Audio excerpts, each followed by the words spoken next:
Boa tarde, sejam todos bem-vindos ao primeiro ciclo Debatendo a História da Saúde e das Doenças, organizado pelo Grupo de Estudo e Pesquisa da História das Práticas da Saúde e das Doenças. Sou Ana Carine Martins Garcia, eu tenho formação e pós-graduação na área de História, e juntamente com a professora Elane Cristina Gomes, nós coordenamos esse grupo de estudo e pesquisa. E agora eu peço rapidamente que a professora Elane possa se apresentar, né, para que vocês possam conhecer. Olá a todos, boa tarde. Bom, primeiro é um prazer receber todos. Sou Elane Gomes, né, daqui de Belém, do Pará, e coordeno juntamente com a Carine, né, o grupo de pesquisa. Atualmente sou professora da Escola de Aplicação da UFPA, e a gente vem trabalhando esse diálogo, não, com pessoas de diferentes estados sobre história da saúde e da doença. Professor Jaime, é um prazer recebê-lo, né, e vamos dar continuidade. E aí eu queria agradecer aos participantes, agradecer aos membros do grupo, né, e principalmente agora ao professor Jaime, né, Benchimol, por aceitar esse convite.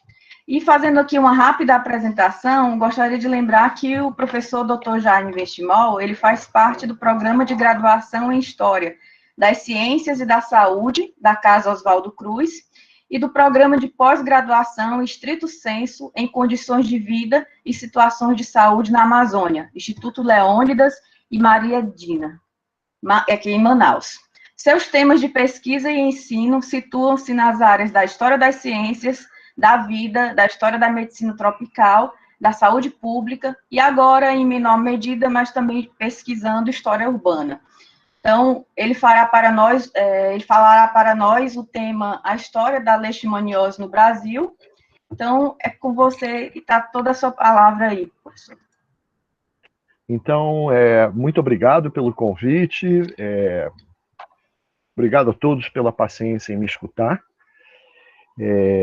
Bom, o tema das leishmanioses é o tema a que eu venho me dedicando, né, ao estudo nos últimos tempos, continuo trabalhando com esse objeto de pesquisa, né.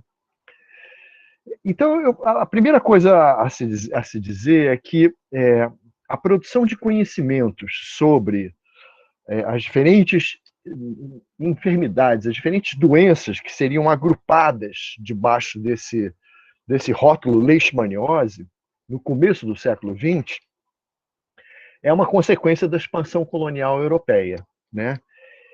E ela vai promover a convergência de duas histórias que aparentemente não tinham nada a ver uma com a outra. De um lado, você tinha doenças cutâneas, né? Úlceras cutâneas. Deixa eu passar aqui. Você tinha úlceras cutâneas que eram designadas por diferentes nomes em diferentes cidades. Então, você tinha o mal de Alepo, que é uma cidade da Síria, você tinha o Botão de Biskra, que é uma cidade da Argélia, você tinha o Furúnculo de Delhi, que é uma cidade indiana, né? Várias designações locais, regionais, para essa doença cutânea, que acometia com muita frequência os europeus que viajavam para essas cidades, né, e que retornavam para a Europa com essa doença, que era uma doença que tinha, de uma maneira geral, um curso relativamente benigno, né? Ela tendia, na maioria das vezes, a se curar espontaneamente depois de um tempo, de um ano e pouco, né? Ela tendia a durar. Esse problema ele vai começar a se constituir num objeto importante de reflexão para a medicina europeia a partir de meados do século XIX, quando as campanhas militares dos exércitos europeus começam por exemplo, os franceses, né, no norte da África, na Argélia, começam a enfrentar isso como um problema sério para suas tropas, né? Quer dizer, os acometimentos dessa doença cutânea. Isso era um problema. Essa doença cutânea, inicialmente ela vai ser explicada à luz daquelas teorias miasmáticas, né, que eram imperantes na segunda metade do século XIX. Então, elas seriam consequências insalubres, consequência de águas contaminadas, de uma série de fatores ligados ao ambiente em que viviam as pessoas nessas cidades. Ela era uma doença que ocorria principalmente nas cidades da Ásia e do norte da África, né, do Oriente e tal. Uma outra história completamente diferente, né, eram as epidemias que começam a se manifestar com uma gravidade cada vez maior a partir de meados do século XIX, de uma doença que era uma doença visceral, né, que era chamada de Kala-Azar. Né? Kala-Azar em hindi significa doença negra. Né? Inclusive, um dos nomes, né, dados pelos britânicos era Black Fever, né? Febre negra,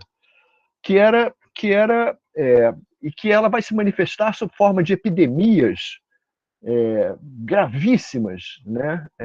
No subcontinente indiano. Né?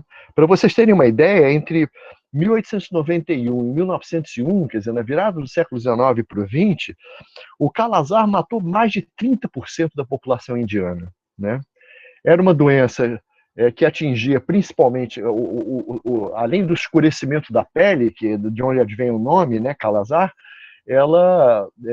o sinal mais evidente era uma dilatação enorme do baço, né, do fígado também, anemia, caquexia, né, a pessoa ficava exangue, né, febre, uma febre constante, né, e era uma doença de altíssima letalidade, né, e ela também, inicialmente, ela vai ser explicada entendida como uma forma anômala, uma forma muito grave de malária, principalmente porque tinha essa coisa da esplenomegalia, da dilatação do baço, que era um sintoma comum entre as duas doenças. Né?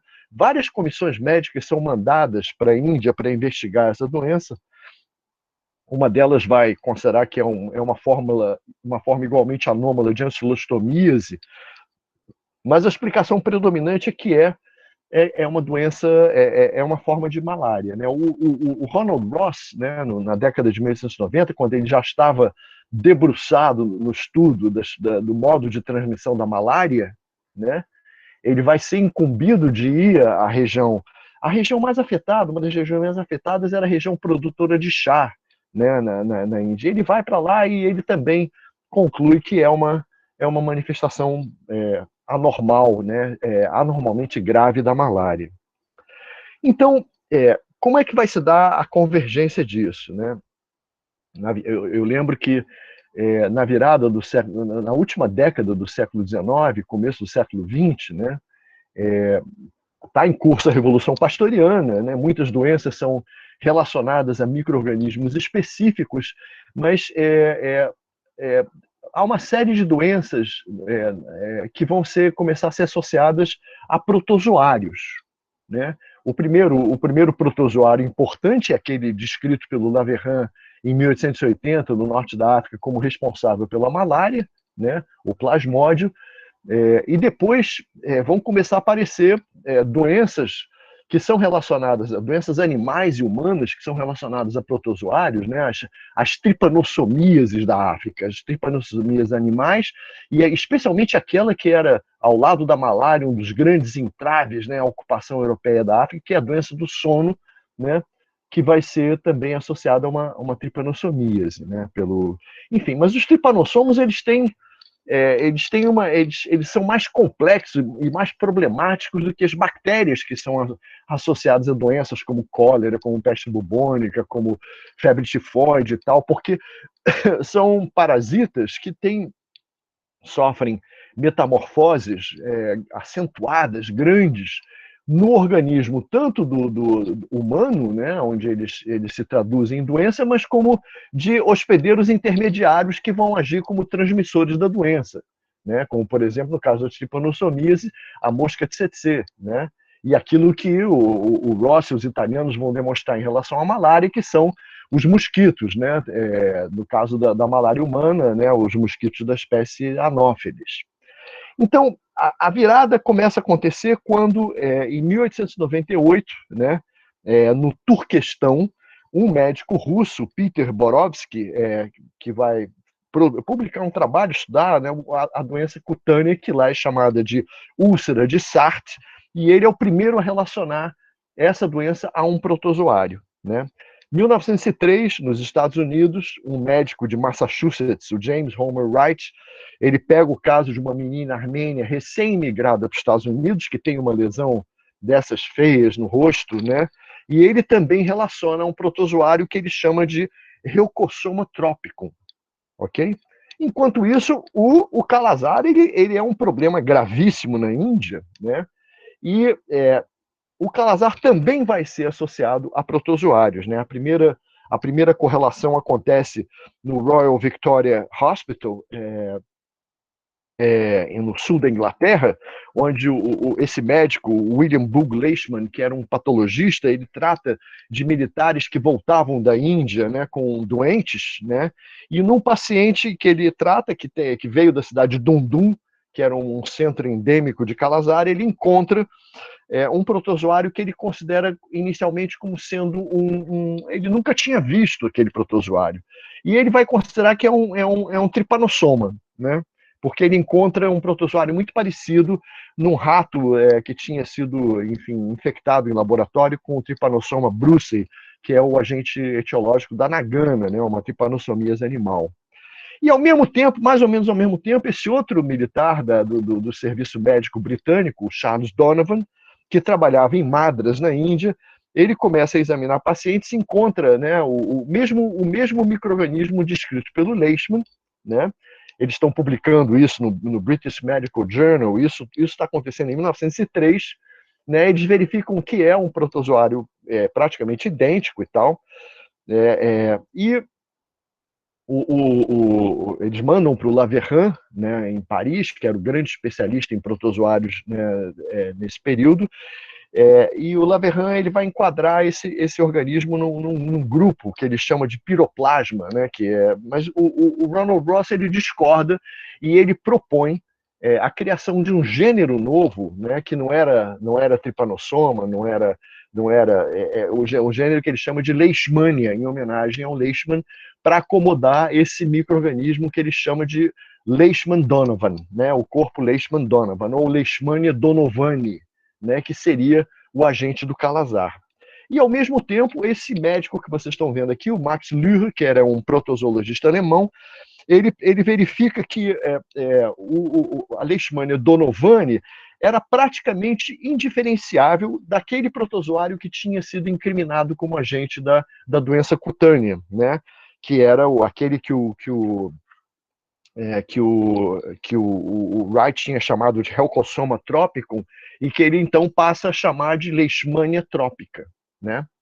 Então você tinha aí criado um conjunto, né, um conjunto de doenças que vai se tornar com o tempo cada vez mais complexo, chamado leishmanioses, que você tem as doenças cutâneas, que aparentemente nada tem a ver com a doença visceral, né?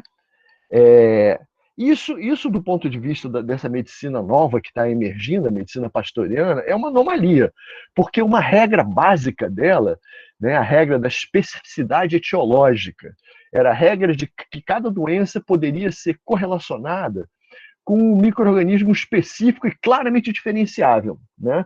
Tanto pela sua morfologia, como pelos vários testes que se faziam, né, usando animais de experiência, né, verificando as lesões características causadas por cada micro-organismo no organismo humano.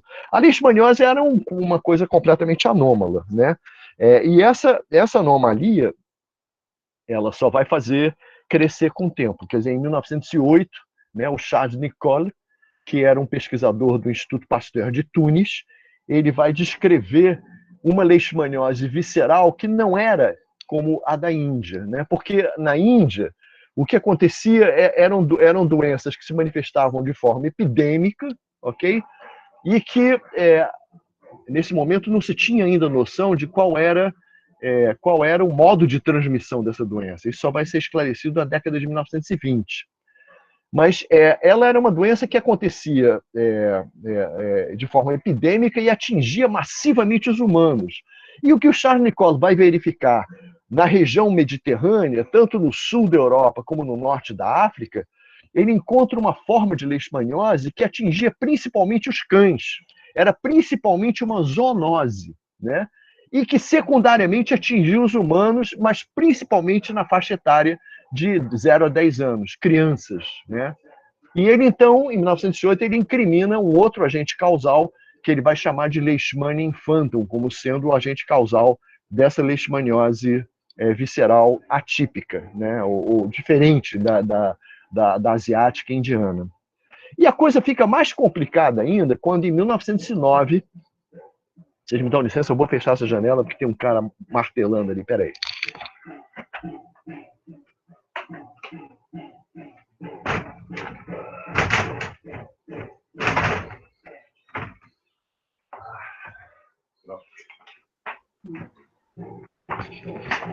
Então, a coisa se complica quando, em 1909, os pesquisadores paulistas, né, o Antônio Carini, que era diretor do Instituto Pasteur de São Paulo, o Adolfo Lindenberg, que era do Instituto Adolfo Lutz, né, instituições criadas há pouco tempo em São Paulo, né, para justamente materializar essa nova medicina microbiológica, né, em São Paulo, eles vão estudar uma epidemia de uma doença localmente conhecida como úlceras de Bauru. Bauru era o ponto de partida da estrada de ferro noroeste do Brasil, que vai ser construída para ligar, né, a cidade de Bauru ao Mato Grosso, e ela vai acabar chegando à Bolívia, né, e de outro lado, pela estrada de ferro Sorocabana, que justamente em 1905 chega a Bauru, ela se comunicaria com o Porto de Santos, e ela vai ser uma via extremamente importante para viabilizar a expansão da lavoura cafeeira, que era o principal gênero produto de exportação brasileiro no período, né, pelo oeste de São Paulo em direção a Mato Grosso. E enquanto se construía essa estrada, começaram a acontecer epidemias violentas, né, dessa doença cutânea, que tinha uma característica singular em relação à doença cutânea do Velho Mundo. Não apenas o fato de que ela acontecia principalmente nas pessoas que entravam em ambientes florestais, como era o caso dos trabalhadores que construíam ferrovia, mas principalmente porque ela provocava danos gravíssimos nas mucosas do indivíduo, né? No palato, nos lábios, no nariz, quer dizer, provocava uma destruição muito grande desses tecidos, não em todos os casos. Em alguns casos era uma doença cutânea como a doença cutânea conhecida, né? Aquilo que os médicos europeus passaram a chamar de botão do Oriente, para unificar aqueles nomes locais. Mas uma boa porcentagem dos doentes, né, e depois as pesquisas vão ser feitas, vão determinar com mais precisão qual é a proporção de doentes que tem esses acometimentos nas mucosas, chegava a esse grau de deformação tremendo que frequentemente levava a óbito, né? Não só pela doença propriamente dita, mas como pelas infecções secundárias, né, que aconteciam nesses tecidos deteriorados. Então, quando os paulistas publicam, né, em 1909 esses trabalhos, que são os primeiros trabalhos que vão correlacionar as doenças cutâneas que existiam no continente americano, a leishmaniose, né, vão se suceder os trabalhos correlacionando outras doenças que têm outras denominações locais às leishmanioses, né, e desenhando nas Américas um cenário também bastante diversificado, né. Por exemplo, em 1895, né, já se tinha descrito na Bahia o botão da Bahia, né, foi pelo o botão da Bahia, pelo aquele médico baiano importante, como é o nome dele mesmo, está me falhando agora aqui. Mas logo em seguida você vai ter o Alfredo da Mata, né, na Amazônia, vai correlacionar aquilo que lá localmente é conhecido como ferida brava, como casos de leishmaniose, né? O Edmundo Scomel, no Peru, uma doença considerada nativa, autóctone do país, que era a UTA, que dava em zonas de grande altitude, ele correlaciona com leishmania, né? Havia também a espúndia, que dava nas zonas baixas, né? Nas zonas do Peru e da Bolívia mais próximas da região amazônica, né? que tem essa característica de acometimento mucocutâneo, também são, enfim, você tem uma grande diversidade de situações ao longo da década de 10. No México, por exemplo, você tem a chamada úlcera de los chicleros, que são os camaradas que entram. Na ferida brava, ela atingia principalmente os trabalhadores que coletavam, né, o látex da seringueira, né, para a fabricação da borracha. No México, a úlcera de los chicleros, ela cometia os trabalhadores que viviam nas matas a coletar o látex da sapotilheira, né? Para extrair, esse látex era usado na fabricação das gomas de mascar, o chiclete, daí o nome, chiclete, vem do chicle. E era uma leishmaniose, curiosamente, que atingia principalmente a orelha. Ele destruía a orelha do camarada com o passar do tempo. Não mais do que isso, né? Nas Guianas, você tinha o piamboá, que eram úlceras mais simples. Então, você tem uma diversidade de situações. Mas, inicialmente, né, o quadro que vai mobilizar a maior quantidade de estudos e de discussões, né, que vai permitir que os médicos latino-americanos se projetem muito nessa rede internacional da medicina tropical, onde o tema das leishmanioses é um tema extremamente desafiador, extremamente complexo, né? A grande questão que se coloca é como explicar essa doença e, digamos, o tema que vai mobilizar a produção científica assim, da década de 1910 e 1920, né, era se havia uma leishmania que fosse peculiar, né, ao continente americano, onde a doença tem essas características epidemiológicas e anatomoclínicas tão diferentes. É de zona de floresta, ela destrói as mucosas, né? E vão ser propostas várias soluções, entre as quais uma proposta por um pesquisador paraense, né, o Gaspar Viana, que começa a trabalhar no Instituto Oswaldo Cruz em 1909, está aqui a fotografia dele, no momento em que o Instituto está passando por uma metamorfose. Ele passou a se chamar Instituto Oswaldo Cruz em 1908, como vocês sabem, né? Ele foi criado em 1900 para, digamos, internalizar essa medicina pastoriana, mas de uma forma muito limitada ainda, que era fabricar o soro e vacina contra a peste bubônica, a pandemia de peste bubônica que estava chegando ao continente americano nesse momento, né? Chegou ao Porto de Santos e vai dar origem aos institutos soroterápicos do Rio de Janeiro, de Manguinhos, e ao de Butantã, em São Paulo, né?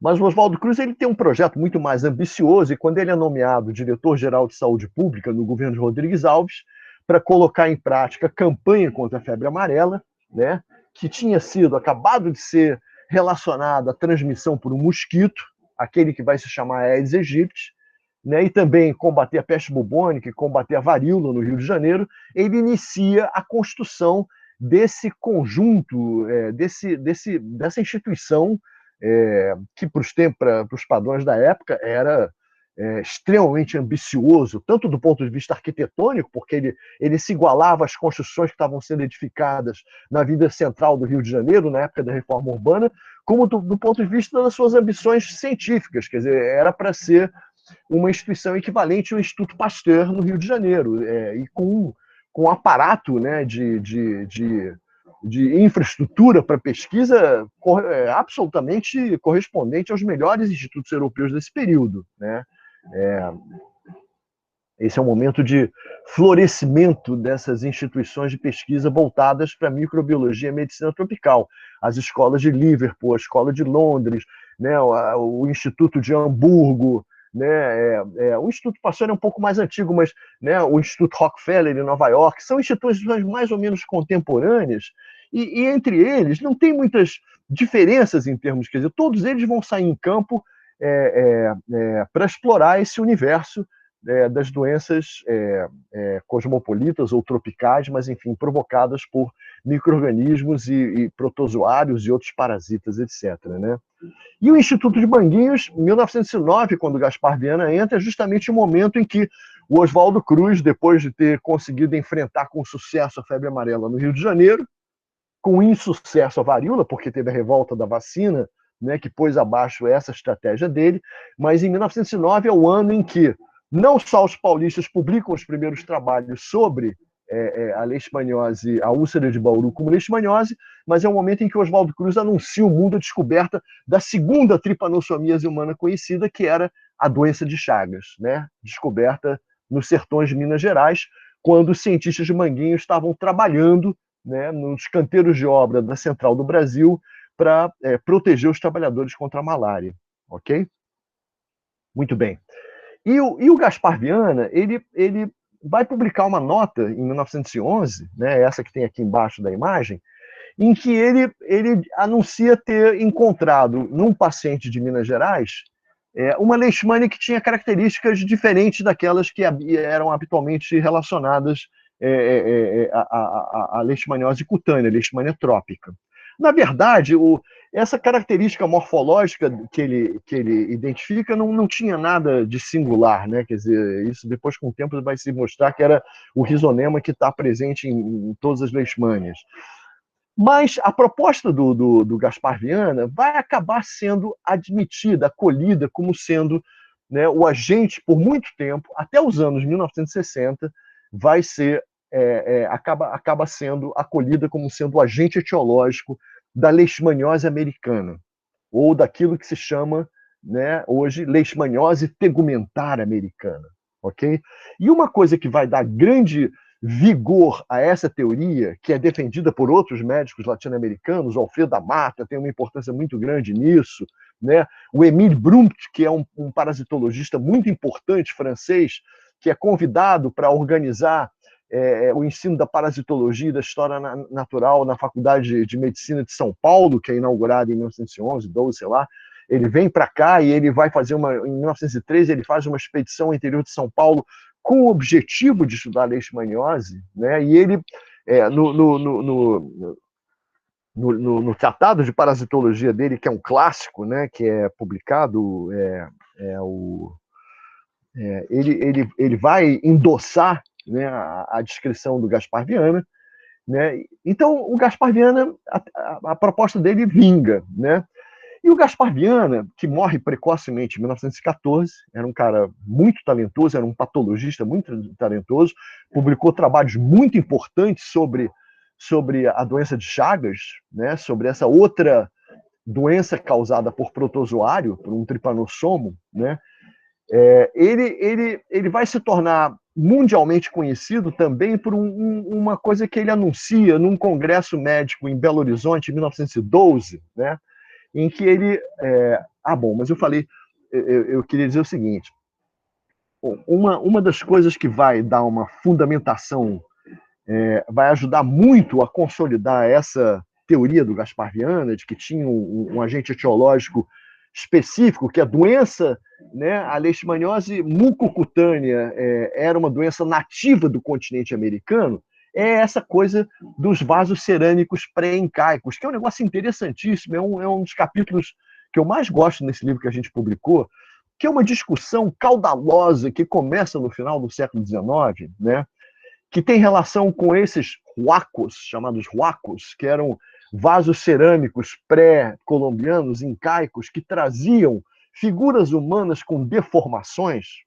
E isso está associado também ao exame médico de ossadas que são encontradas, né, nos lugares onde tinham florescidos antigas cidades ou cemitérios incaicos, né, com lesões também que são analisadas pelos médicos. Então, é uma discussão que, desde o final do século XIX, mobiliza médicos, arqueólogos, historiadores, né, para entender o que era aquilo, o que aquilo estava representando. E essa discussão é muito interessante porque os participantes dessa discussão mobilizam frequentemente informações e materiais do seu tempo, né? Das doenças que poderiam estar sendo representadas nesses vasos pré-incaicos. Na verdade, inicialmente, essa discussão ela gravita em torno da lepra, da hanseníase, né? Inicialmente imaginam que fosse a hanseníase, e há muitos médicos preocupados em desfazer essa ideia, né? Porque eles estão, naquele momento, naquele exato momento, né, envolvidos, né, nas discussões sobre a hanseníase, sobre o bacilo de Hansen, o Congresso de Berlim de 1897, que vai restabelecer a ideia de que a lepra era uma doença altamente contagiosa, causada pelo bacilo descoberto pelo Hansen, né? E isso vai levar à criação daqueles leprosários como de Molokai, no Havaí, a ideia de que os doentes tinham que ser segregados e confinados, né? Então, a ideia de uma doença, de uma lepra ancestral, né, que pudesse ser nativa do continente americano, muito antiga, era uma ideia que dava força para o partido adversário, né? Que defendia a hereditariedade da lepra, a não contagiosidade da lepra. A sífilis era outra doença que também tinha vastas discussões sobre ela. A tuberculose, o lúpus era visto como uma manifestação da tuberculose. Então, o caldo de discussão sobre essas peças cerâmicas é muito interessante porque mostra as incertezas com relação à etiologia, o diagnóstico diferencial dessas várias doenças que estão sendo diferenciadas nesse momento, né?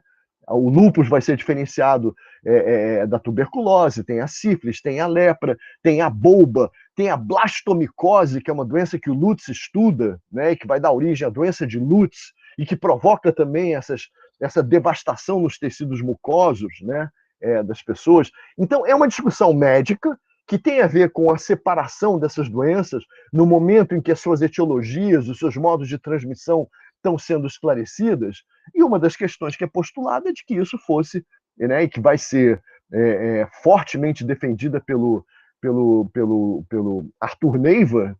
O Arthur Neiva é contratado para introduzir, né, as pesquisas em entomologia e parasitologia no Instituto Bacteriológico de Buenos Aires. Ele começa a fazer expedições ao norte da Argentina, ele vai encontrar a leishmaniose no norte da Argentina, e ele entra nessa discussão e vai dizer, não, o que esses vasos cerâmicos estão representando é a leishmaniose mucocutânea. E essa ideia acaba sendo aceita como uma ideia predominante. Ela começa a ter...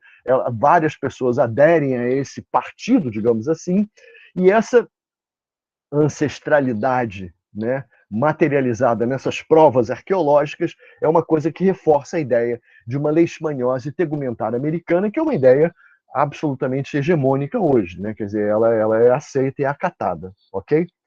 Mas, enquanto isso, a leishmaniose tegumentar americana, né, essa expressão ela vai ser consagrada no começo dos anos 1930, né, ela está sendo estudada principalmente pelos dermatologistas que atendem centenas e centenas de pessoas que trazem essa doença das zonas rurais brasileiras para as grandes cidades. Quer dizer, são os dermatologistas dos hospitais das grandes cidades que encontram com frequência os casos dessa doença, tratam desses casos, né, nas grandes cidades. E o Gaspar Viana, o nome dele fica muito conhecido porque em 1912, logo depois de ter proposto depois da publicação dessa nota sobre a Leishmania brasiliensis, num congresso de Belo Horizonte, ele vai anunciar que ele tinha conseguido grande sucesso no tratamento dos casos que ele atendia na Santa Casa do Rio de Janeiro com o tártaro emético, aqui à esquerda, em lugar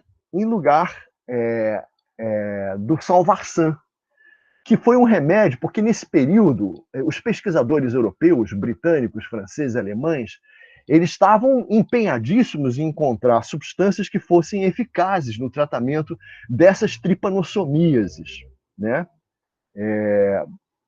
Então, os compostos derivados do arsênico, que são usados inicialmente contra a doença do sono, né? E o cara que vai descobrir o primeiro composto arsenical, o atoxil, que é usado com sucesso, relativo sucesso, contra a doença, as trypanosomias animais e a doença do sono, é um pesquisador inglês, o Wolferson Thomas, que vai para Manaus para estudar a febre amarela, vive e morre em Manaus, ok? Mas, a partir dos trabalhos do Thomas, que ele desenvolve na Escola de Medicina Tropical de Liverpool, né, vai ser desenvolvido o Salvarsan, peraí, deixa eu me achar aqui.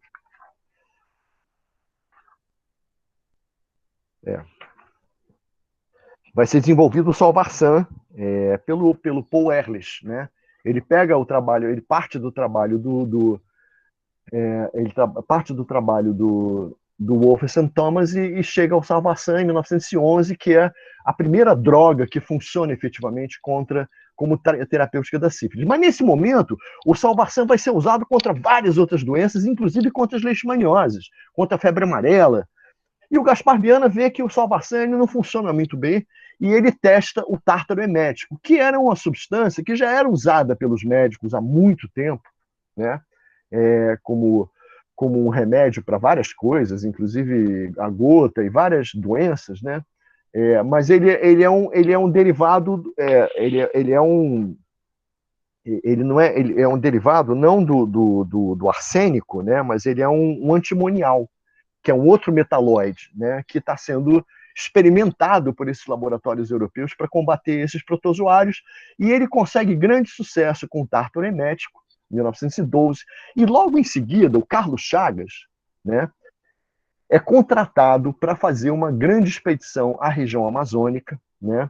A Amazônia estava indo para o buraco, né? Os ingleses estavam começando a superar os brasileiros, né, no mercado mundial da borracha, com as plantações que eles tinham organizado no Ceilão e na Ásia, plantações mais organizadas, mais racionais, eles estavam suplantando as exportações brasileiras, e o governo brasileiro, tardiamente, né, tenta colocar em prática uma série de medidas, uma série de iniciativas para tentar reerguer ou manter a sua primazia nessa economia extrativista. E uma dessas iniciativas é a expedição do Carlos Chagas, né, que vai percorrer vários rios da bacia amazônica para investigar as condições de saúde dos seringueiros e propor medidas para melhorar, né, o desempenho desses seringueiros. E essa expedição, a expedição já foi muito comentada, muito importante, porque, né, é o primeiro levantamento epidemiológico mais extensivo, né, das patologias da região amazônica.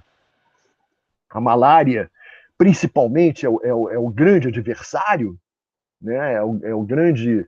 A malária e a leishmaniose, a ferida brava. A ferida brava era quase que emparelhava com a malária como sendo, né, assim, os grandes obstáculos ao desenvolvimento econômico da Amazônia.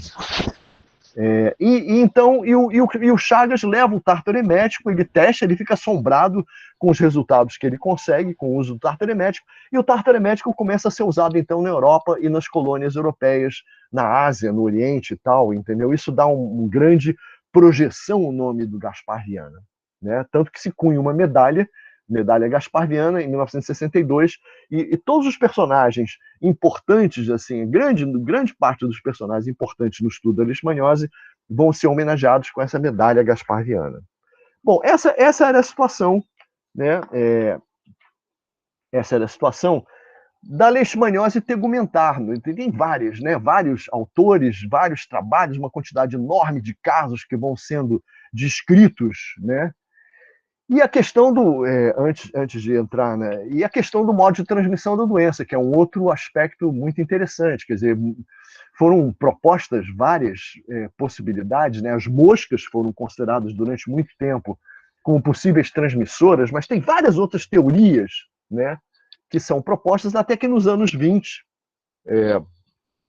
por pesquisas feitas no Instituto Pasteur de Argel pelos irmãos Serjan e os seus colaboradores, e no Instituto Adolfo Lutz pelo Henrique Aragão, eles conseguem demonstrar, né, usando triturados de flebótomos, que são pequenas moscas, são dípteros hematófagos, né? Não são mosquitos, eles são mais como pequenas moscas, frequentemente confundidas com mosquitos. Eles conseguem demonstrar na década de 20, no começo da década de 20, que os flebotomínios são os principais os mais prováveis transmissores. Quer dizer, eles demonstram a transmissão do botão de Biskra e da leishmaniose tegumentar que deu aqui, né? O Aragão ele vai investigar uma epidemia que rompe em 1921 em Laranjeiras, né? E ele demonstra que o flebótomos intermédios é o agente transmissor da Leishmania brasiliensis, da mesma maneira como os irmãos Serjan demonstram que como é que era o flebótomos? Peraí. Então, enfim, o flebótomos perniciosos. O flebótomos papatase, o Adler e o Theodor, que são pesquisadores da Palestina, vão relacionar a transmissão da Leishmania infantum, que é essa que causa a leishmaniose visceral da região mediterrânea, né? E o flebótomos pernicioso é relacionado à transmissão do... o papatase também. Os irmãos Serjan relacionam a transmissão do botão de Biskra. Enfim, mas isso não elimina as dúvidas. Quer dizer, na verdade, nenhum desses pesquisadores conseguiu a prova crucial, que era você pegar flebótomos infectados e conseguir transmitir a doença a animais ou ao homem. Isso só vai ser conseguido na década de 40 na Índia, com voluntários humanos. O que eles faziam era pegar flebótomos, né, triturar esses flebótomos, né, e infectados em laboratório, né, e inocular em animais de experiência ou em humanos, né, no caso dos argelinos, eles usaram humanos, eles próprios, né, um dos membros da equipe se infecta, e no caso do Aragão, ele usou cães, né, e consegue infectar um cão com esse triturado de flebótomos, né. Então, era uma prova, não era uma prova absolutamente conclusiva, mas era uma evidência importante que os flebótomos têm um papel fundamental na transmissão das leishmanioses. Bom, e a leishmaniose visceral, aparentemente, né, não existia no continente americano. Quer dizer, em 1912, teve um diagnóstico isolado por um médico paraguaio, né, que pegou um paciente que tinha trabalhado naquela estrada de ferro noroeste do Brasil, era um italiano, um imigrante italiano. Ele trabalhou, depois ele foi para a fronteira do Paraguai, adoeceu e foi atendido por esse cara, e ele encontra um caso ele encontra um caso de leishmaniose visceral. Mas esse diagnóstico ele vai ficar por muito tempo como um caso isolado, né? O Luiz Henrique Migoni, que é um médico muito interessante paraguaio, né? A emergência da bacteriologia no Paraguai ela tem semelhanças muito grandes com o nosso caso. Quer dizer, a chegada da peste bubônica vai determinar a criação das primeiras instituições voltadas para as pesquisas microbiológicas, e o Migoni é um personagem importante nesse processo, né? Mas o diagnóstico que ele fez ficou como um caso isolado, né? Depois vão ter 2 outros casos na Argentina também, mas uma coisa muito pouco, assim, não sinalizava para um problema de saúde pública importante, como era a leishmaniose tegumentar, né? A questão, a leishmaniose visceral, ela vai ser irromper subitamente como um problema de saúde pública importante por causa da febre amarela. Vocês sabem da história das campanhas do Oswaldo Cruz contra, né, o Aedes aegypti no Rio de Janeiro, em Belém, do Gorgas em Havana e tal, né, no norte da África. Enfim, durante as 3 primeiras décadas do século XX, a teoria predominante, né, que norteou essas campanhas, era a teoria de que a febre amarela, né, causada possivelmente por um protozoário, ninguém sabia qual era o agente etiológico, era transmitida por uma única espécie de mosquito, o Stegomyia fasciata, né, que depois, nos anos 20, vai se chamar Aedes aegypti, e só tinha um hospedeiro vertebrado, que era o homem. Então, por conta da simplicidade dessa equação, seria uma doença das cidades portuárias populosas, né, das zonas litorâneas, porque essa era a história das epidemias de febre amarela no continente americano, a história conhecida dela, né? Então isso vai levar a Fundação Rockefeller, depois da Primeira Guerra Mundial, a se lançar num projeto de erradicação mundial da febre amarela, baseada nessa teoria, a teoria dos focos-chave, né? Se você conseguisse eliminar ou reduzir drasticamente, né, a infestação das cidades litorâneas mais populosas do Aedes aegypti, você extinguiria a doença nessas cidades e, consequentemente, nas zonas para onde ela se propagava, nas zonas interioranas, as zonas rurais, onde a doença se propagaria, né? A questão da etiologia da doença era uma questão em aberto, né? Eu, no meu estudo de doutorado, mostrei a safra de bactérias que, no último quarto do século XIX, tinham sido incriminados como agente da febre amarela, mas a hipótese mais convincente nesses anos do século XX era de um protozoário. E às vésperas de começar essa campanha, né, a Fundação Rockefeller manda para o Equador um bacteriologista, uma figura muito interessante, o Hideo Noguchi, né, um bacteriologista japonês que tinha se consagrado como um grande especialista em espiroquetas, né, desde que uma espiroqueta tinha sido associada à transmissão da sífilis, né, ele vira um especialista nesse micro-organismo que naquela época era considerado um protozoário, ok? Durante a Primeira Guerra Mundial, os japoneses vão incriminar um outro espiroqueta como o agente de uma doença que graçava nas trincheiras da Primeira Guerra Mundial, uma doença transmitida pelos ratos, né, que nós conhecemos hoje com o nome de leptospira. E o Noguchi, então, quando é mandado para o Equador, ele cria esse gênero, leptospira, para acomodar o agente causal, né, da leptospirose, da icterícia hemorrágica, né, e ele vai, então, acomodar aí o micro-organismo que ele considera como sendo o agente causal da febre amarela, o Leptospira icteroides. Então, de posse desses dados todos, a Fundação Rockefeller sai em campo para erradicar a doença, né? E a princípio ela parece que tem sucesso na América, ela vai para a África Ocidental e lá ela começa a patinar, ela não encontra o leptospira, ela não encontra uma febre amarela tão bem caracterizada como no continente americano, né? Como eles imaginavam que a doença fosse de origem americana, eles imaginam que como estava sendo extinta no continente americano, ela estaria desaparecendo na África. Enfim, eles ficam patinando até que no final dos anos 20, né? Uma outra comissão mandada pela Fundação Rockefeller vai, pela primeira vez, associar a febre amarela a um vírus, que era uma categoria de micro-organismo muito enigmática, né? O que se sabia até então sobre esses micro-organismos, era que eles eram tão pequenos que os microscópios não enxergavam e os filtros bacterianos mais fininhos não retinham, né?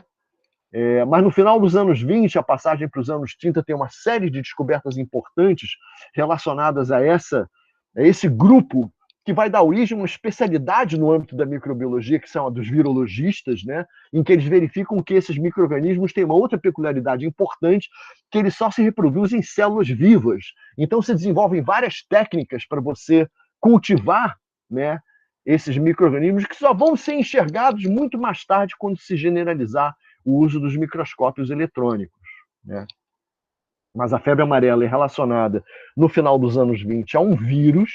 Se verificam que, na verdade, ela tem muitos outros hospedeiros além do homem, tem vários primatas que são hospedeiros da febre amarela, e mais ainda, se verifica que tem vários outros insetos capazes de transmitir essa doença. E em 1933, aí 1928, né, morre um membro dessa equipe, o Adam Stokes. O Noguchi vai para lá para tentar salvar a teoria dele, ele morre de febre amarela no norte da África, o camarada com quem ele trabalhava morre de febre amarela, é uma catástrofe. E em 1928 tem uma grande epidemia no Rio de Janeiro, 1928 e 29, que põe abaixo, né, a teoria que tinha norteado a campanha mundial da febre amarela até então. Bom, vem para cá um camarada para reestruturar essa campanha, né? Eles vão estudar, eles vão a Santa Teresa no Espírito Santo, onde você tinha casos de febre amarela sem Aedes aegypti, e eles então vão lá descobrir que tem uma forma da doença, que é chamada febre amarela silvestre, né? Que é propagada por outros insetos, que não o Aedes aegypti, e que infecta os macacos. Bom, aí isso é o início de um programa de pesquisa complexíssimo. E uma parte desse programa, a campanha, então, ela é reestruturada, quer dizer, ela continua perseguindo a meta de exterminar o Aedes aegypti nas cidades, mas, a partir de agora, eles começam a buscar febrilmente uma vacina, que era a única forma de você controlar e combater a febre amarela silvestre, ao mesmo tempo em que inicia um programa de pesquisa enorme para saber qual era a verdadeira extensão da febre amarela no continente americano, né? E essa pesquisa ela se vale de dois métodos. Um método é um método desenvolvido na virada dos anos 20 para o 30, em que um cara que ganha o prêmio Nobel ele vai verificar se você injetar o vírus no cérebro do camundongo, ele desenvolve uma inflamação, né, no cérebro, né, mas que você consegue controlar se você injeta o soro de alguém que tivesse tido a febre amarela e que tivesse anticorpos para a doença. Então, a chamada prova de proteção, você pegava, os caras começam a ir para as zonas rurais com gaiolinhas, com os camundongos, ok? Eles injetam vírus no cérebro do camundongo, colhem o soro dos trabalhadores rurais de uma determinada região e injetam no camundongo. Se o camundongo não morreu, é evidência de que a febre amarela passou por ali. A outra ferramenta para esse diagnóstico retrospectivo, que vai levar a um novo mapeamento da doença no continente americano, são as viscerotomias, né? É esse instrumento que vocês estão vendo aí, que o Getúlio Vargas, que é levado ao poder pela Revolução de 30, né, transforma em lei, em 1932, a lei segundo a qual ninguém podia ser sepultado no Brasil se tivesse tido uma doença febril com até 10 dias de duração, se não tivesse antes um fragmento do seu fígado, fosse onde fosse, retirado pelo viscerótomo e mandado para um laboratório, né, inicialmente na Bahia, depois no Rio de Janeiro, para verificar se o fígado tinha a lesão característica da febre amarela, né, que tinha sido descrita pelo Rocha Lima, que era uma lesão muito característica de febre amarela. São essas duas ferramentas que vão permitir um novo mapa da doença no continente americano, e aí também essas pesquisas vão verificar que essa febre amarela silvestre, ela se propaga como ondas, entendeu? Infectando macacos nas florestas e chegando à beira das grandes cidades, né? Onde ainda tem a Aedes aegypti e onde terá ainda até os anos 30 a febre amarela urbana, até as últimas cidades, Sena Madureira, né? E em Trinidad e Tobago, serão os últimos casos de febre amarela urbana conhecidos. Muito bem. O viscerótomo, o que ele vai fazer? Né? Ele vai levar a uma descoberta súbita. Né? O Henrique Pena, que era o patologista do Serviço Febre Amarela, em 1934, ele subitamente vai descobrir, de cara, assim, 41 casos de leishmaniose visceral no Nordeste do Brasil, em várias partes do Brasil, no Norte e Nordeste do Brasil. E, a partir de então, o serviço de viscerotomia, quer dizer, o governo, a campanha da febre amarela, ela espalha postos de viscerotomia pelo país inteiro, né? Podia ser o farmacêutico, podia ser o juiz de paz, podia ser qualquer pessoa, podia ser o viscerotomista da cidade. O cara só era enterrado se ele tirasse um fragmento de fígado, se ele tivesse tido uma doença febril suspeita.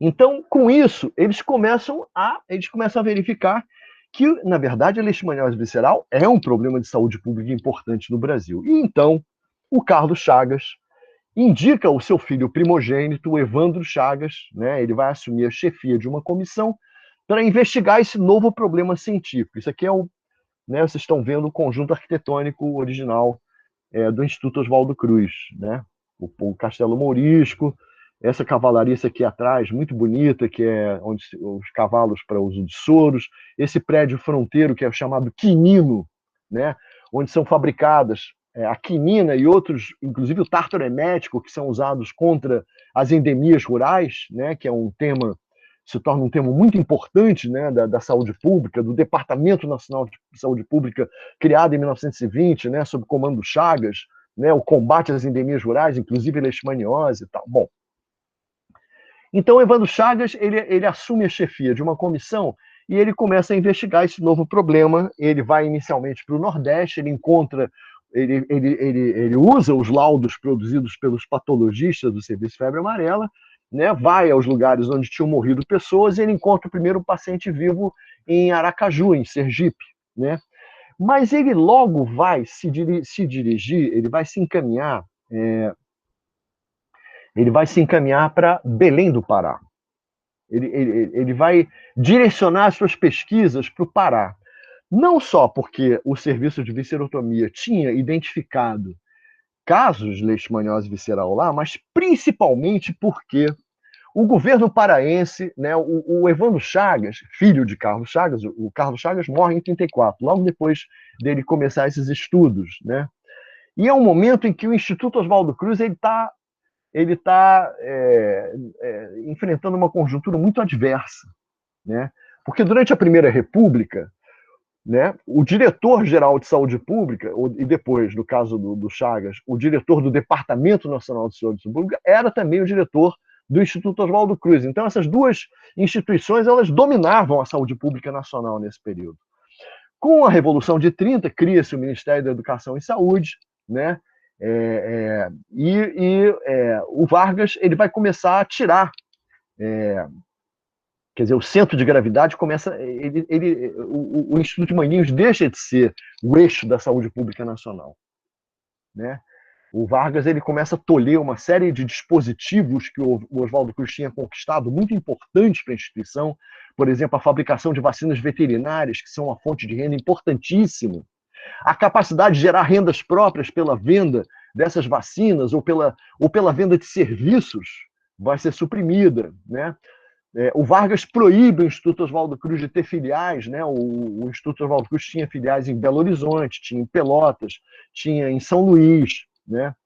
Então, o Evandro está muito preocupado em restaurar os tempos de glória do Instituto Oswaldo Cruz. E o governo paraense concorda em criar, em Belém do Pará, um Instituto de Patologia Experimental, né, para acolher as investigações sobre a leishmaniose visceral e outras doenças endêmicas do Pará. Mas, inicialmente, o foco é esse. E o Evandro Chagas vai recrutar no Pará uma equipe muito talentosa, de pesquisadores, muito talentosa, né? E eles iniciam as investigações. Só que acontece o seguinte, a leishmaniose visceral na Amazônia tinha muito pouca expressão. Só na década de 1980, né, a leishmaniose visceral vai começar a aparecer como um problema sério no Pará, em Santarém, na Ilha do Marajó, né, ela começa a se colocar como uma questão de saúde pública importante. O que o Evandro Chagas vai encontrar, inicialmente nos estudos dele, vai levar ele a formular uma teoria, né? Ele propõe a ideia de que houvesse uma leishmaniose visceral americana, tão autóctone quanto a leishmaniose tegumentária americana, que era uma doença que dava principalmente em zonas de florestas e de matas, era uma doença esparsa, né, que acometia uma pessoa aqui, outra pessoa ali, né, causada, e ele vai propor uma Leishmania chagas como sendo o agente causal dessa doença, né, esparsa, que diferia da leishmaniose visceral da Índia, porque ela não se manifestava de forma epidêmica, como na Índia, né?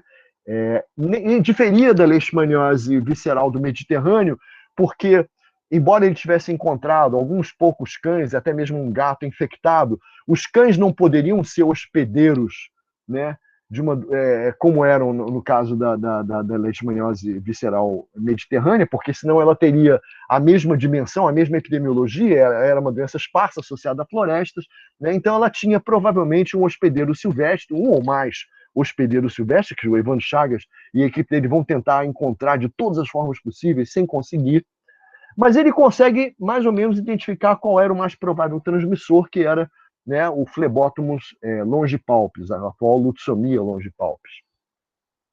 Então, Evandro elabora essa teoria, né, e logo as ambições dele vão levá-lo a que essa comissão se transforme no SEGE, Serviço de Estudo de Grandes Endemias, né, que era um projeto muito ambicioso, né, de investigação de várias outras endemias, né, de criação de várias instituições em vários pontos do país para estudar essas endemias, né? Só que o Evandro ele vai morrer precocemente, né? Aqui são cenas, né, dos estudos que eles fazem, tá aqui, né? Aqui é a equipe dele, né? O Gladstone Dean, o Felipe Nery Guimarães, que depois vai ser pesquisador do Instituto Oswaldo Cruz, Bichar Rodrigues, Leônidas Dean, que era o irmão do Gladstone, né? o Gladstone numa canoa no rio no Abaeté, que é essa região que eles vão explorar, né? Vão fazer estudos mais sistemáticos. A Maria Dean, que era uma estudante de medicina, que depois vai se casar com Leônidas Dean, né? O Leoberto de Castro Ferreira, que era um outro pesquisador também no Instituto Oswaldo Cruz, né? São cenas dos estudos que eles fazem lá. Esse aqui é o experimento crucial que vai ser feito na Índia nos anos 40, demonstrando efetivamente que, assim, sem mais sombra de dúvidas, que os flebotomínios são os principais transmissores, se não os únicos transmissores das leishmanioses. Ok? Mas o Chagas, o Evandro Chagas, que tinha grandes aspirações, era um cara muito talentoso e é um cara que vai ter uma relação muito próxima, né, com a área de saúde na época do governo Vargas. Ele morre tragicamente num acidente de avião em 1940, na Baía de Guanabara. 2 aviões se chocam nessas indas e vindas de Belém para o Rio de Janeiro, o avião cai e tal, e com isso, então, os estudos dele se desorganizam, né? O Instituto de Patologia Experimental vai passar a se chamar Instituto Evandro Chagas, né? 1942 tem os acordos de Washington, né, em que o Vargas, enfim, depois de oscilar entre os aliados e o eixo, ele adere aos aliados, né, e esses acordos vão resultar em várias coisas, inclusive na criação do SESP, Serviço Especial de Saúde Pública, para atuar nas regiões que tinham interesse estratégico para a guerra, as instituições produtoras de minérios estratégicos e a Amazônia, né? Porque nesse período o Vargas vai tentar recrutar os soldados da borracha para revigorar, né, a extração da borracha, porque os japoneses, né, e os alemães tinham conquistado as zonas produtoras de borracha do Oriente. Então os aliados precisavam enormemente da borracha brasileira. E o CESP, então, absorve o Instituto Evandro Chagas, ok? E ali vão continuar a ser desenvolvidas pesquisas muito importantes, não tanto sobre a leishmaniose, mas principalmente sobre a malária, que era a grande adversária.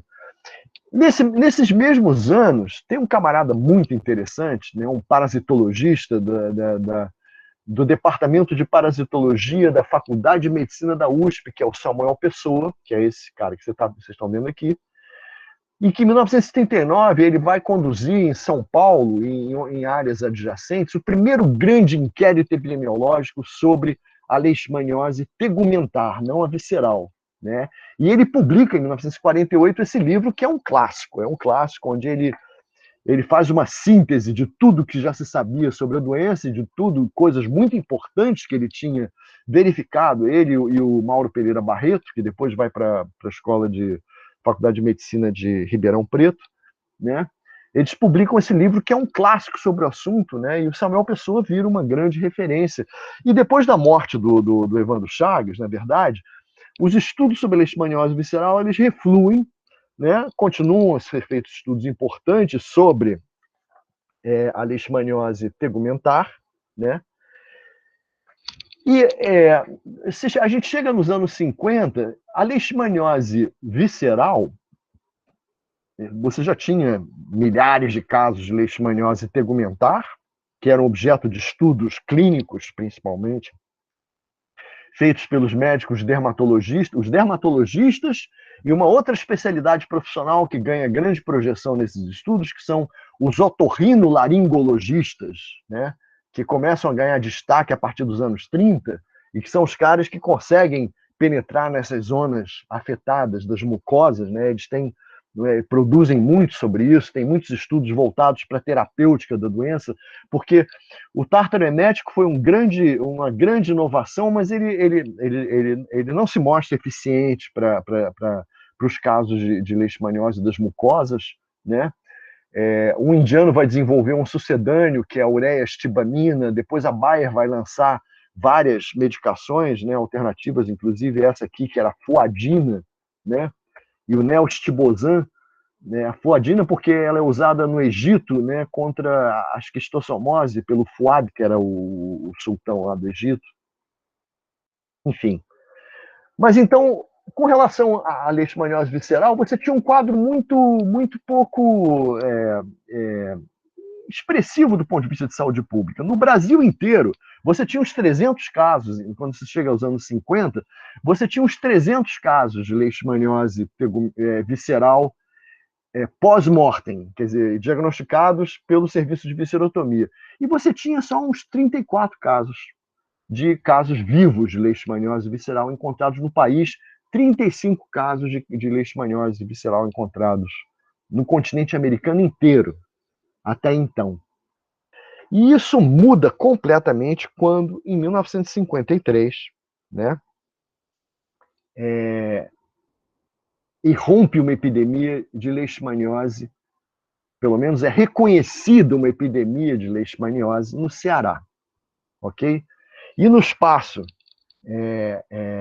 de poucos anos, né, de 1950 até 1957, você passa de 34 casos para 1.832, sendo mais de 81% deles no Ceará, e nas Américas você passa de 35 para 2.179, mais de 98% no Nordeste do Brasil.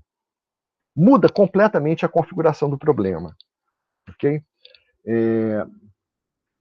Deixa eu perguntar aqui a minha colega, quanto tempo eu tenho ainda? Quanto tempo eu já ocupei? Quanto tempo eu tenho ainda? Tá, eu já ia te avisar, uns 10 minutinhos aí para você fazer o encerramento aí. Essa é uma história longa, tão longa, mas enfim. Se a gente fosse consultar a literatura científica publicada, né, os primeiros casos teriam sido diagnosticados por um médico de Sobral, né, o Dr. Tomás Correia Aragão. Ele começa a encontrar casos em crianças, né, que despertam suspeitas nele. Inicialmente ele pensa em malária, ele pensa em várias outras doenças, porque ele, na verdade, a leishmaniose ele conhecia de literatura, muito distante. Então, até ele fixar, né, em 53, ele começa, à medida que vão aumentando os casos, ele fecha o diagnóstico dele na leishmaniose visceral, né? E aí, esse diagnóstico é confirmado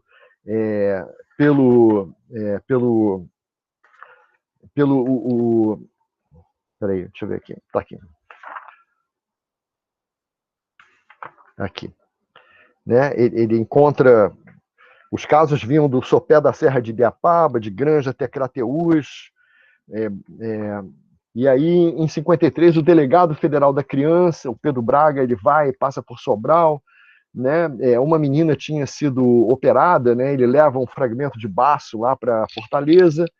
Né? E aí o Pedro Braga e o Alísio Mamed, que era do Departamento Estadual de Criança, eles confirmam o diagnóstico, vão a Sobral para discutir a questão, ok? E aí eu chamo atenção para o fato que é um fato novo, quer dizer, na verdade o que a gente está vendo aqui, você tem um médico, um clínico interiorano, né, que aciona o Departamento Estadual da Criança, a Delegacia Federal de Saúde, né, de Fortaleza. Então, você já tem uma estrutura de saúde pública que tem uma penetração no território nacional muito maior do que nos anos 20, do que na época do Departamento Nacional de Saúde Pública. Né? E a epidemia do Ceará, na verdade, ela vai mostrar como que essas polias elas estão funcionando, ok? Estão começando a funcionar. Né? Em junho de 53, vai para Sobral uma comissão designada pelo Barca Pelon, que foi um cara muito importante na saúde pública do Ceará e que chefiava, na época, a Divisão de Organização Sanitária, que era um órgão do Departamento Nacional de Saúde, do Ministério da Educação e Saúde, ok? Nessa comissão tinha o Delegado Federal de Saúde, Departamento Estadual da Criança, Delegacia Federal da Criança, né? Então, você tem uma série de engrenagens que entram em funcionamento para o reconhecimento dessa epidemia que começa a se propagar por outras cidades interioranas. Essa era a imagem, né? E em 1953 tem alguns eventos importantes, né? Em Fortaleza vai ter o primeiro, o segundo Congresso Médico do Nordeste Brasileiro, né? Cujo tema eram as endemias do Nordeste brasileiro, e o relator mais importante é o Joaquim Eduardo Alencar, que é um dos fundadores da Faculdade de Medicina no Ceará em 1947. Então, você tem várias faculdades de medicina surgindo no país e elas vão ser instâncias importantes de estudo sobre essas endemias rurais e, em particular, sobre as leishmanioses, né? Logo em seguida, ainda, você vai ter um congresso, um congresso em Fortaleza, para o qual eles chamam o Samuel Pessoa para dar um curso sobre o calazar, para instruir os médicos interioranos, né? Em 53. E o Samuel Pessoa ele vai a Sobral, né? E fica impressionado com o que ele vê lá. Ele nunca tinha visto tantos casos de leishmaniose visceral, né? Volta, adverte o governador, né? E monta-se, então, em 53, uma campanha para o combate da leishmaniose visceral, né? Você tinha, né, o Ministério da Saúde, ele tinha vários serviços nacionais, campanhas, né, organizados em forma de campanhas. Você tinha da malária, tinha da febre amarela, vai ter da tuberculose, da peste bubônica. E agora você vai ter uma campanha contra a leishmaniose visceral, né, baseada no Ceará, sob o comando do Joaquim Eduardo Alencar, né, e que vai iniciar os estudos e o combate à doença. E o Samuel Pessoa manda para o Ceará 2 assistentes dele, que eram o Leônidas e a Maria Dean, que vão chegar no final de 53 para iniciar os estudos sobre a doença. Vão fazer estudos muito interessantes que mudam completamente a visão que se tinha sobre a doença no país, né? Isso é o que as fontes escritas nos mostram, né? É uma conjuntura de seca. Uma das primeiras coisas que eles vão verificar é que, na verdade, a leishmaniose visceral ela já graça muito mais tempo na região, né? Que o fato dela ser pouco conhecida era muito menos pelas suas características intrínsecas e muito mais pela falta de assistência médica às populações rurais brasileiras, pelo despreparo dos médicos para lidarem com a doença, né? Há um fator que é muito importante para explicar por que o Nordeste, né, tem uma preponderância até hoje, né, na distribuição da leishmaniose visceral no país, que é o fenômeno das secas, que é o fenômeno da pobreza, da subnutrição, que faz das populações nordestinas, né, com as suas capacidades imunológicas depauperadas, vítimas, né, frequentes da leishmaniose visceral. E essa epidemia do Ceará, em 1953, acontece em meio a uma grande seca, né, que acomete, né, que enche Sobral de retirantes que seguem viagem para outras partes do país. E essas constatações foram completamente confirmadas quando nós descobrimos essa figura maravilhosa, né, que está aqui nos ouvindo e participando desse encontro, né, que é o Dr. Felizardo Pinto Pessoa, que é um farmacêutico de Viçosa do Ceará, né, e que mostra que por fora dessa literatura formalizada que dá conta dos eventos, que, na verdade, desde os anos 40, ele vinha enfrentando essa doença como farmacêutico. Ele tem uma história de vida muito interessante que a gente conta no livro, né? O Dr. Felizardo, ele era muito mais do que um farmacêutico, né, e mostra a importância que tem os farmacêuticos nesse cenário da medicina brasileira, onde você tem poucos médicos e muito pouca assistência médico-hospitalar pelas zonas interioranas do país. O Dr. Felizardo é um médico, né? Ele tem uma atuação muito importante como médico dentro da sua farmácia, e ele organiza de uma forma extremamente interessante a assistência, né, aos casos que ele muito cedo reconhece como sendo de leishmaniose, na zona onde ele atua, na zona para a qual a farmácia dele é um ponto importante de referência, né? E é extraordinário o relato do Dr. Felizardo, porque ele conta que as primeiras informações que ele obtém sobre a leishmaniose vêm nas revistas médicas que eram usadas para embrulhar os vidros que vinham da Europa com os produtos químicos que eram manipulados na farmácia dele, né? E tinham vários desses periódicos, então, faziam referências a essa doença gravíssima da Índia e tal, né? E o Felizardo, então, bom, eu não vou poder me estender muito, mas o que eu quero dizer é que no Nordeste eles viram de cabeça para baixo, né, a teoria do Evandro Chagas, né? Quer dizer, eles vão mostrar que, na verdade, ela não é uma doença esparsa, ela é uma doença que acomete, ela é focal, ela se manifesta de forma epidêmica, ela atinge violentamente os cães, ela atinge principalmente as crianças, né? Ela se concentra em áreas que os Deans vão descrever como boqueirões e pés de serra, né? Quer dizer, eles vão mostrar por pesquisas muito bem concebidas que ali que se concentra a grande massa das vítimas, não é propriamente no sertão, onde a doença é de fato esparsa, nem no alto das serras, onde ela acontece com muito menos frequência. Eles vão demonstrar de uma forma muito mais consistente que a Luxomia longipalpis é o inseto vetor, né? E eles encontram, a primeira coisa que acontece com eles também é outra coisa que a nossa pesquisa mostrou, quer dizer, o primeiro trabalho que eles publicam é sobre a raposa, como o hospedeiro silvestre que o Evandro Chagas tinha buscado com tanto afã sem conseguir encontrar. E as entrevistas que fizemos com o Felizardo mostram que ele, embora não tenha publicado isso, já estava também no encalço, né, desse canídeo silvestre como hospedeiro silvestre da leishmania. Bom, isso muda totalmente o quadro da doença, e a partir de então ela vai ser esse momento é o momento em que o campo médico começa a ganhar uma densidade muito grande no país, como eu falei para vocês, com faculdades, com institutos de pesquisa que são criados no final dos anos 50, em Belo Horizonte, em Recife, em Salvador, né?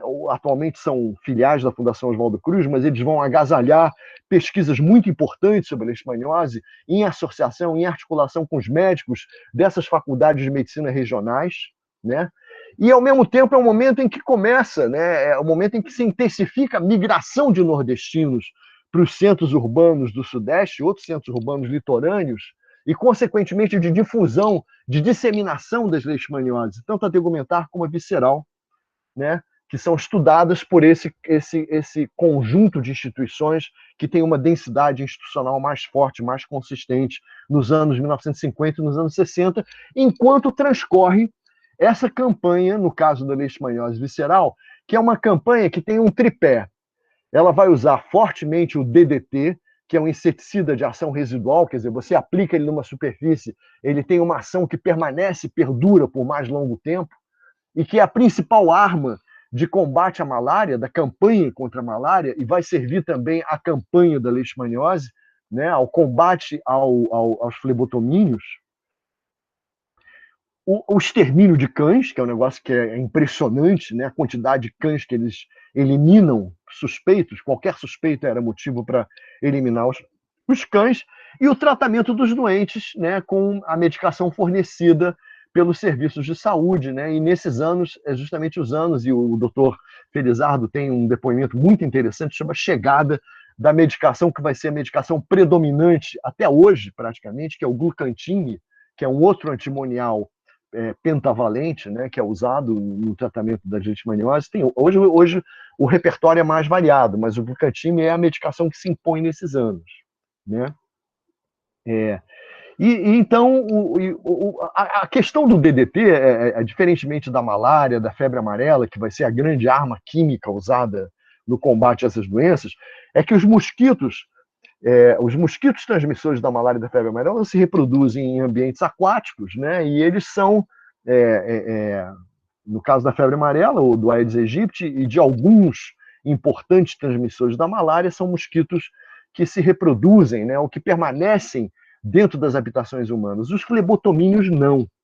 Então, o uso do DDT, ele funciona em certa medida. Ele consegue eliminar a presença do flebótomo longipalpis dentro das casas, por um tempo. Isso é importante, porque as crianças, né, e as populações são infectadas à noite quando estão recolhidas às casas.